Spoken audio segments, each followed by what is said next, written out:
Welcome back to the brand spanking new MiniDex, where each week we cover 3 different Pokemon that, for whatever reason, might not need an entire episode to themselves. As always, this show is entirely based on audience response, and this week you guys asked for Rockruff, Goomy, and SCYTHER'S, so that's exactly what you're gonna get. So without any further ado, let's get started. We got a lot to cover. Rockruff is a rock-type puppy Pokemon from Gen 7, named for the rocks he has around his ruff. And just in case you're not a registered veterinary technician, or you just don't know what that means, a ruff is a projecting ring of fur around the neck of any mammal, like a dog, or a Pokemon. Wait, are Pokemon mammals? Also, ruff is the sound a dog makes, which isn't super educational, but hey, at least it's cute. Ruff, ruff! Rockruff's Japanese name is Iwanko, which literally translates to rock doggy. So points for staying on theme, but did you know that wan is also the sound of a dog bark in Japanese? Me neither. But isn't it tight how they were able to work in the same pun in both English and Japanese? It takes some skills. Also, dog barking is still officially super cute in Japanese. One, one, one! Rockruff seems to be based on Spitz-type dog breeds, which are generally known for their pointy ears, curly tails, and most importantly, a big ol' ruff of fur around their necks. Of all the dogs that fall under this umbrella, most of you out there probably know the Pomeranian best, but if you ask me, I think Rockruff looks a lot more like the Norwegian Lundehund. Oh, also, Rockruff's Pokedex entry in Moon is awesome. It says, "This Pokemon has lived with people since times long ago. It can sense when its trainer is in the dumps and will stick close by its trainer's side." What a nice little kid. Obviously, this refers to the domestication of dogs in the real world, and since they were the first animal humans ever domesticated, humans and dogs go way back.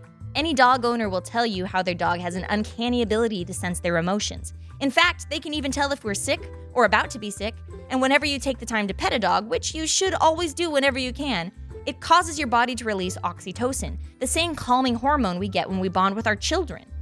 But now, let's jump over to the swamps of Gen 6 to learn a little bit more about the overlord himself, Goomy.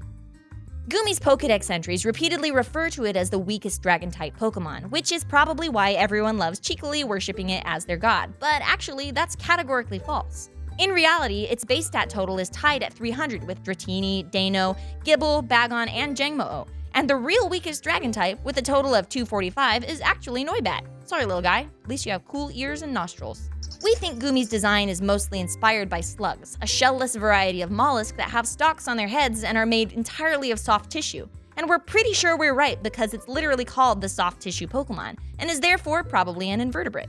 And before you ask what an invertebrate is, that just means he's got no bones, Jones. Don't go having a cow, man. He's just a chill, drippy buddy trying to make his way in the world. But speaking of drippy, the name Goomy seems to be a mix of a bunch of words you'd hear back on 90s era Nickelodeon, like goo, gummy, slimy, and just like Rockruff, in other languages, it's totally samesies. Numura, the Japanese name, comes from numuru for slippery and nura for slimy. Mucuscule is what it's called in France, which means something like minuscule mucus, and in German we have viscora, from a word it shares in English, viscous. Goomy might also be rocking a bit of a nudibranch vibe with all their bright colors and spots, but if big words like that scare you, you could just call them sea slugs. Or, if you want to get really specific, Goomy looks most like an ancient relative of modern sea slugs and snails called Wiwaxia, which not only had soft bodies but were covered in spines and plates. And now, speaking of stuff from way back, let's finish up by taking a quick look at SCYTHER, the bug-flying type we first met in the Safari Zone from Gen 1. In the Japanese version of the games, SCYTHER'S name is straight up just the English word strike, kinda like how Haunter's just called Ghost or Beedrill's just called Spear. And actually, that name almost made it stateside too, except it was the 90s, so they were gonna swap out the I for a Y, and that's exactly how it showed up in early betas. But for reasons unknown, sometime between beta and full release, it was changed to SCYTHER. This is just speculation, but our best guess is that strike doesn't sound as much like a name in English as it does in Japanese, so maybe they just wanted to change it to make it something a little more snappy. SCYTHER gets its new name from the bladed arms which resemble scythes, a long-bladed tool made popular by the Grim Reaper for harvesting souls, though in real life they're usually just used for cutting grass or harvesting crops.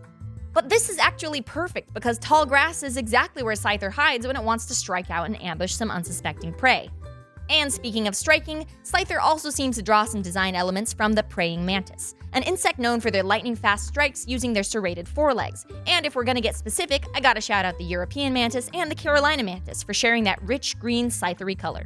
Interestingly, Scyther shares a base stat total of 500 with its evolution Scizor, which is a pretty uncommon occurrence for any Pokemon that evolves. But clever trainers have taken advantage of this by making Scyther one of the most common candidates for carrying Eviolite, which is a hold item that boosts both its defense stats by 50%, which actually gives it better defenses than its Steel-type evolution. Go figure, huh? Anyway, that's it for this week. We hope you liked the new format, we hope that you learned at least something by watching it, and we hope that if you want to suggest a Pokemon or two you'd like to see us cover on here next time, that you'll go ahead and leave that in the comments below. I'm PokeKellz, and this has been the MiniDex. Click one of these links you see here for more Pokemon-related goodness. Don't forget to subscribe, and we'll see you next time. Thanks for watching!